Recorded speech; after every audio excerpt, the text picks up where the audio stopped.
కంటి అద్దాల నుండి శాశ్వత విముక్తి పొందండి. లాసిక్ సర్జరీ 14,000 మాత్రమే. వివరాలకు సంప్రదించండి. సూర్య యాక్ట్ చేసిన సింగం 3 మూవీ అందరికీ గుర్తుండే ఉంటుంది. అందులో రకరకాలైనటువంటి కెమికల్స్ ని వేరే చోటు నుంచి తీసుకొని వచ్చి కొన్ని విలేజెస్ లో కలిపేస్తుంటారు. దానివల్ల ఆ చుట్టుపక్కల ఉన్నటువంటి పిల్లలు, గ్రామాలు, ప్రజలు అందరూ కూడా ఇబ్బంది పడి కొంతమంది అయితే చనిపోయేటువంటి పరిస్థితి ఉంటుంది. ఇది మనం మూవీలో చూసాం. నిజంగా ఇలా జరుగుతుందా అని అనుకున్నాం. కానీ సేమ్ సీన్ ని ఇక్కడ రిపీట్ చేశారు. ఇది ఎక్కడో తెలుసా? లంగర్ హౌస్ లో ఉన్నటువంటి బాపు ఘాట్ అనే ప్లేస్ లో మనకు అందరికీ ఫస్ట్ ఏం గుర్తొస్తుంది? హైదరాబాద్ భాగ్యనగరం అనగానే ఫస్ట్ గుర్తొచ్చేది చాలా ప్లేసెస్ తో పాటు మూసీ నది కూడా. మూసీ నదికి అంతటి విశిష్టత ఉంది. కానీ ఆ మూసీని మురికి కూపంగా మార్చేశారు. దాన్ని అంతటితో వదిలిపెట్టకుండా కెమికల్స్ ని తీసుకొచ్చి ఆ కాలువలోకి, ఆ చెరువులోకి లేదా నదిలోకి వదిలేస్తున్నారు. మూసీలోకి వదిలేస్తున్నారు అనమాట. మూసి వెంబడి మొత్తం ఎక్కడైతే అవకాశం ఉంటుందో అక్కడంతా కూడా వదిలేస్తున్నారు. ఆ కెమికల్స్ వ్యర్థాలను తీసుకొచ్చి అవి చాలా డేంజరస్ అనమాట. కెమికల్ హజార్డ్స్ అని చెప్పాలి. చాలా అలాంటి డేంజరస్ కెమికల్స్ అన్నింటినీ తీసుకొచ్చి చాలా తెలివిగా ఒక మాఫియా లాగా తయారయ్యి తీసుకొచ్చి ఇక్కడ వదిలేస్తున్నారు. దానికోసం చూడండి మ్యాన్ హోల్ ని తీసి పెట్టారు. ఆ మ్యాన్ హోల్ ని ఒక మూత కూడా పెట్టి దానికి ఆ మూత పైన సిమెంట్ బ్యాగ్స్ తోటి కప్పేసి ఎవరికి ఎలాంటి అనుమానము రాకుండా ఇక్కడ తీసుకొచ్చి ఆ కెమికల్స్ ని ఇందులో కలిపేస్తున్నారు అనమాట. ఆ పక్కన ఉన్నటువంటి మూసీ నదిలోకి వెళ్లిపోయేలాగా ప్లాన్ చేశారు. ఈ విషయం వింటే మరీ నాకు అసలు ఆశ్చర్యం అనిపించింది. ఒక్కో ట్యాంకర్ కి 25,000 ఇస్తున్నారంట. రోజు 8 నుంచి 10 ట్యాంకర్లు వచ్చి ఇక్కడికి ఈ వ్యర్థాలను ఇందులో వదిలేసిపోతాయంట. ఆ వ్యర్థాలు ఎక్కడి నుంచి అంటే బాలనగర్, షాద్ నగర్, తాండూరు, కొత్తూరు ఇలా రకరకాల ప్లేసెస్ నుంచి తీసుకొని వచ్చి కెమికల్స్ అన్నిటిని ఇక్కడ పోసిపోతున్నారనమాట. చుట్టుపక్కల వాళ్ళు ఎంత స్మెల్ ని భరించాలి? ఇది కొన్ని ఏళ్లుగా జరుగుతుంది. రాత్రి అనుకోకుండా స్థానికులు ఆ ట్యాంకర్లను పట్టుకోవటం, పోలీసులకు అప్పచెప్పటం వల్ల ఈ విషయం అంతా బయటకు వచ్చింది. ఇక్కడ అసలు నిలబడలేకపోతున్నాము. దారుణమైన స్మెల్ వస్తుంది. మామూలుగా మూసీలో వచ్చే మురికి వాసన వేరు, బట్ ఇది కెమికల్ స్మెల్ చాలా దారుణంగా ఉంది. ఇలాంటి స్మెల్ని పీలిస్తే నిజంగా జబ్బులు పాలవటం మాత్రం 100% జరుగుతుంది. ఇంకో తెలివి ఏం చేస్తున్నారో తెలుసా? వాళ్ళు ఆ ట్యాంకర్స్ వాటర్ ట్యాంకర్స్ అనుకునేలాగా వాటర్ ట్యాంకర్స్లో తీసుకొస్తున్నారంట. పైన వాటర్ ట్యాంకర్ అని రాసి పెట్టి ఉంటుంది కావచ్చు. సో అవి తీసుకొచ్చి లోపలికి వచ్చేటప్పుడు ఎవరు ఆపకుండా ఉండాలని ఇక్కడ డస్ట్, శాండ్, కంకర ఇవన్నీ కూడా పోసి పెట్టారు. నెక్స్ట్ జేసీబీలు పెట్టారు అనమాట. జేసీబీలు అడ్డం పెట్టేసి ఎవరిని లోపల రానికుండా అవి ట్యాంకర్ లోపల రాగానే జేసీబీలు అడ్డం పెట్టేస్తారంట. తెలివిగా అడ్డం పెట్టేసి ఎవరికి ఏ మాత్రం డౌట్ రాకుండా వాళ్ళ దందా వాళ్ళు కొనసాగిస్తున్నారనమాట. ఈ పైపు ఎక్కడ దాకా పోయిందో కూడా ఎవరికి అర్థం కాని పరిస్థితుంది. ఇది మొత్తం తవ్వుకుంటా వెళ్తేనే గానీ పోలీస్ ఇన్వెస్టిగేషన్లో ఈ విషయం తేలాలి. ఆ ట్యాంకర్ని అయితే ప్రస్తుతానికి సీజ్ చేశారు, 2 ట్యాంకర్లని కూడా. ఆ పైపు ఇలా వచ్చి ఎంట్రీ పాయింట్ కనిపిస్తుంది కానీ ఆ పైపుది ఎండింగ్ పాయింట్ అనేది మాత్రం కనిపించట్లేదు. అది 100% ఇటు సైడే ఫేస్ చేసి ఉంది కాబట్టి ఖచ్చితంగా ఈ మూసీలో ఇక్కడే ఎక్కడో ఉండుంటుంది. ఆ పాయింట్ ఎక్కడనేది మాత్రం ఎవ్వరికి ఇప్పటి వరకు కనిపించలేదు. నేను ఇందాక చెప్పినట్లు పోలీస్ ఇన్వెస్టిగేషన్లో తేలాల్సి ఉంటుంది. స్థానికులు రాత్రి ఎవరైతే ఆ ట్యాంకర్లు ఆపి పట్టుకున్నారో ఆయన ఇక్కడ ఉన్నారు. ఒకసారి ఆ స్వామితో మాట్లాడదాము. ఏం జరిగిందండి? అసలు ఎప్పటి నుంచి జరుగుతుంది ఇదంతా? అంతా మీకు ఎలా తెలిసింది? మాకు అనుమానం వచ్చేసి మాకు ఒక 3-4 months నుంచి ఇన్ఫర్మేషన్ ఉంది మేడం మాకు. సో మేము రాత్రి ఒక 3-4 days నుంచి మేము మాట వేసాము. ఒక 15 మంది కలిపి టీమ్గా ఏర్పడి 3 బ్రిడ్జ్ల దగ్గర, ఇక్కడ టిప్పాన్పూల్, ఇక్కడ రింగ్ రోడ్, ఇక్కడ వచ్చేసి ఈ బ్రిడ్జ్ దగ్గర అక్కడ 5 members ఇక్కడ ఇట్లా వేసి ఎవరికి వచ్చినా ఇన్ఫర్మేషన్ ఎవరికి వచ్చినా మనం అందరం కనెక్ట్ కావాలని చెప్పుకొని మేము ఒక 3-4 days నుంచి నిద్ర లేకుండా 1 o'clock నుంచి 4 o'clock వరకు మేడం మేము 1 నుంచి ఆ మధ్యలోనే నడుస్తుందని మాకు ఇన్ఫర్మేషన్ ఉంటే ఆ మధ్యలోనే మేము పెట్టుకున్నాం. సో మాకు ఇక్కడ వాళ్ళు పిల్లలు ఏం చేశారంటే మాకు ఫోన్ చేశారు. స్వామి ఒక బండి వస్తుంది అనగానే మేము మిగతా వాళ్ళు అందరం వచ్చేసి మేము వచ్చేసాము. ఆడ ఒక 5-6 మంది రౌడీలను పెట్టుకున్నారు. వాళ్ళు పెట్టుకొని మీరు ఎక్కడ పోతున్నారు స్వామి అంటే, ఇక్కడ పోతున్నామంటే ఇక్కడ పోతున్నాం స్వామి, లోపలికే పోతున్నామని మేము వచ్చేసాం. డేర్గా వచ్చేసి ఆ ట్యాంకర్ వాడిని అడిగాం. ఏం 2 o'clock స్వామి, ఎగ్జాక్ట్ 2 o'clock ఏం చేస్తున్నావు పెట్టేసి వాళ్ళు ఇప్పుతున్నాడు అతను అందులోకి. ముందు వాళ్ళు బంద్ చేసి స్వామి మీరు ఏం చేస్తున్నారు ఇది అంటే, డ్రైనేజ్ వాటర్ స్వామి ఇది అన్నాడు. డ్రైనేజ్ వాటర్ ఇక్కడ ఎందుకు కలుపుతారు స్వామి? డ్రైనేజ్ వాటర్ డ్రైనేజ్లో కలపాలి కానీ ఇలా మీరు ఇక్కడ కలపడం ఏంది అంటే, లేదు స్వామి మీరు ఇక్కడ రండి, పక్కకు రండి అంటే, పక్కకి అంటే ఏంది, పక్కకి ఎందుకు వస్తాం మేము? అది కాదు, అవన్నీ కాదు, ఏదైనా ఉంటే అనే ఇమీడియట్లీ మేము పోలీసు వాళ్ళకి ఇన్ఫామ్ చేసాం. పోలీసు వాళ్ళకి ఇన్ఫామ్ చేసిన 1/2 hour వాళ్ళు పోలీసు వాళ్ళు వచ్చారు. సో ఇది చూడండి అమ్మా, ఇది వచ్చేసి టెంపుల్ వచ్చేసి సంగం రామాలయం అని ఇక్కడనే డిప్పిపున్నం జాతర అవుతుంది. ఇక్కడ శివాలయం ఉన్న చూడండి అమ్మా, అక్కడనే గాంధీ సమాధి ఉంటుందమ్మా. 2 October సీఎం గారు కూడా వస్తారు, గవర్నర్ బాపు ఘాట్. ఈ 2 నదులు ఇది వచ్చేసి హిమాయత్ సాగర్, అది వచ్చేసి గండిపేట్. ఈ 2 నదులు వచ్చి కలిసేది ఇక్కడ. 3 కలిసే నది, పవిత్రమైన నదికి తీసుకొచ్చి ఇక్కడనే వ్యర్థ పదార్థాలు తీసుకొచ్చి కలుపుతున్నారమ్మా. ఎంత పుణ్యం చేస్తున్నారో చూడండి. దీని పక్కనే అమ్మ ఒక 500 మంది స్ట్రెంత్ ఉంటారు, చిన్న పిల్లలమ్మ. స్కూలు లోటర్ ఇంటర్నేషనల్ స్కూల్ అని చిన్న చిన్న చిన్న పిల్లలు. సో దీని ఎమ్మటి చాలా గరీబులు ఉంటారు, మా స్లమ్ ఏరియాస్ ఉంటాయి. ఈ స్మెల్కు ఈ మధ్యలో మా ఇన్ఫర్మేషన్ ఒక 7-8 మంది చిన్న పిల్లలు పల్స్ రేట్ పడిపోయి, డాక్టర్స్ కూడా అర్థమవుతలేదు అది, ఈ కాలుష్యం తోటి వాళ్ళకి పల్స్ రేట్ పడిపోతుంది. పల్స్ రేట్ పడిపోవడంలో వాళ్ళు అంటున్నారు చిన్న పిల్లలు, వాళ్ళు అంత గరీబోళ్ళు, వాళ్ళకి పాపం ఉండదు, అది అదో ఇదో పసరు, అది పాపం అట్లా చేసి అట్లా 10-15 మంది చిన్న పిల్లలు చనిపోయారమ్మ. సో ఇది ఇప్పుడు మేము అనేది ఏంటంటే రేవంత్ రెడ్డి గారికి మేము మా తరఫు నుంచి రిక్వెస్ట్, ప్రక్షాళన చేయండి, సుందరీకరణ చేయండి.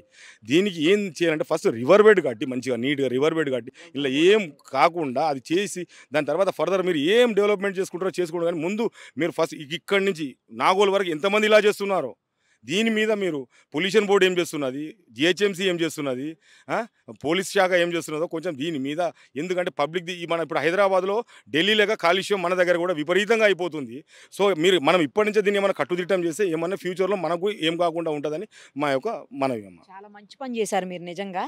ఎందుకంటే మీరన్నట్లు చుట్టుపక్కలంతా చిన్నపిల్లలు ఉండొచ్చు, లేకపోతే పెద్దవాళ్లే ఉండొచ్చు, రకరకాల ఆరోగ్యాలు సమస్యలకు కారణం కావచ్చు ఈ మూసీలో పోస్తున్నటువంటి ఈ వ్యర్థాలు, ఏ కెమికల్ వ్యర్థాలు ఏవైతే ఉన్నాయో వాటి వల్ల. ప్రస్తుతం మనతో పాటు ఉన్నారు కసిరెడ్డి భాస్కర్ రెడ్డి గారు. మనందరికీ తెలుసు, ఎక్కడ చెరువులు, కుంటలు లేదా నదులు కాలుష్యానికి గురైనా లేకపోతే కబ్జాలకు గురైనా ఆయన అయితే ఎట్టి పరిస్థితుల్లో చూస్తూ ఊరుకోరు. నిర్విరామంగా నిరంతరం ఆయన దానికోసం పోరాడుతూనే ఉంటారు. ప్రస్తుతం మనతో పాటు ఉన్నారు, ఒక్కసారి ఆయనతో కూడా మాట్లాడదాం.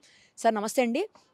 మీరు చెప్పండి సార్, ఒక పక్క ప్రభుత్వము సుందరీకరణ మూసీని ప్రక్షాళన చేయాలి అనుకుంటుంటే మరోవైపు ఒక పెద్ద మాఫియాలా తయారయ్యి ఇప్పటికే నాకు తెలిసి కొన్ని 100 ట్యాంకర్లు కొన్నేళ్లుగా పోసేసి ఉండాలి ఈ పాటికి అందులో వ్యర్థాలను ఇలా నాశనం చేయటం.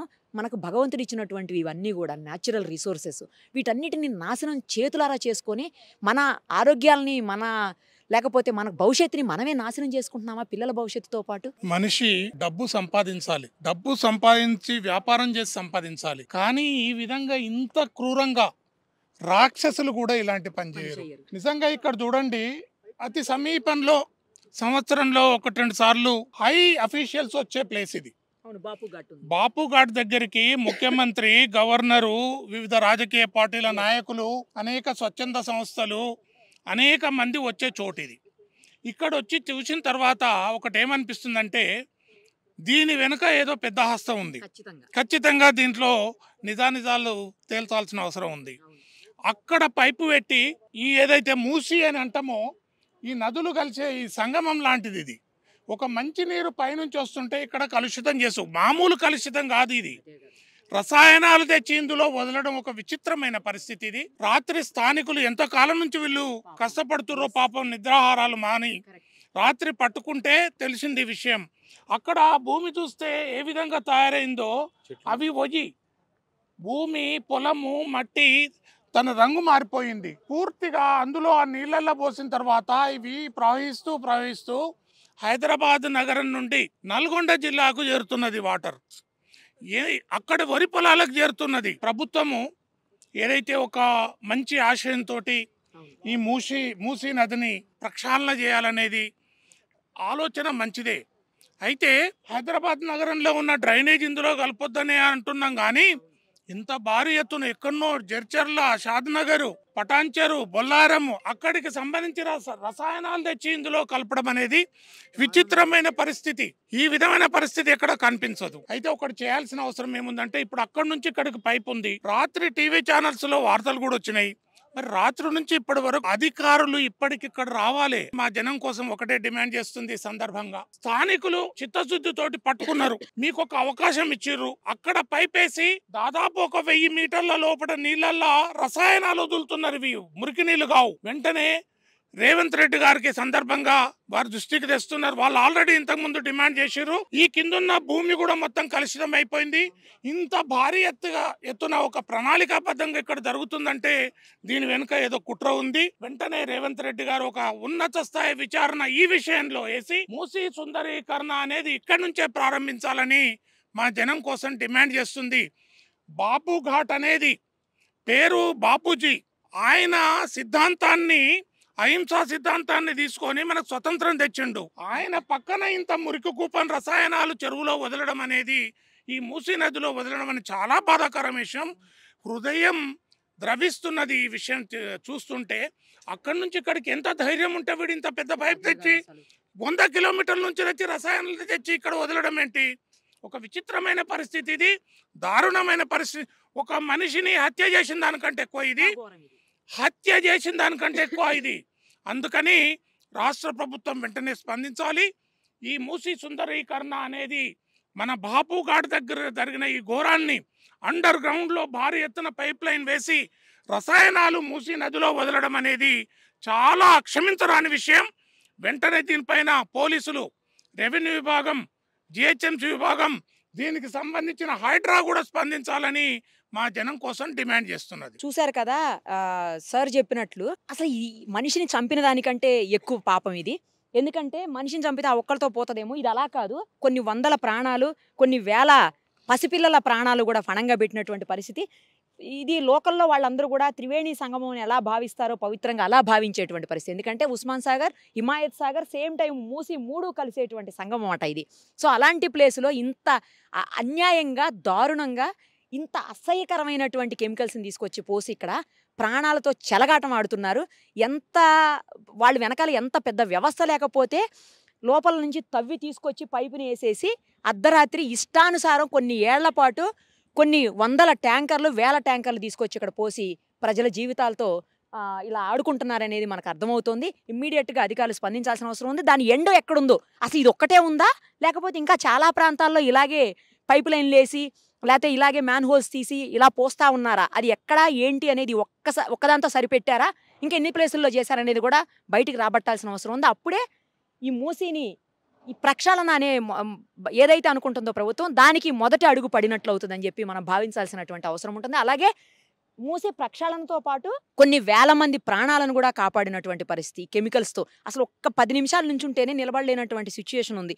వామిటింగ్ సెన్సేషను, తర్వాత ఒకలాంటి ఏదో అవుతున్నటువంటి ఫీలింగ్ ఉంది ఇక్కడ 10 నిమిషాలు ఉంటేనే. కానీ చుట్టుపక్కల వాళ్ళు ఎలా నిలబడతారు, ఎలా ఉంటారు, ఎలా జీవనం కొనసాగిస్తారు, పిల్లలు ఇంకెంత దారుణంగా ఎఫెక్ట్ అవుతారో ఒక్కసారి అందరూ ఆలోచించండి. సుమన్ టీవీలో మీ పర్సనల్ అండ్ బిజినెస్ ప్రమోషన్స్ కోసం కింది నెంబర్కి కాంటాక్ట్ చేయండి.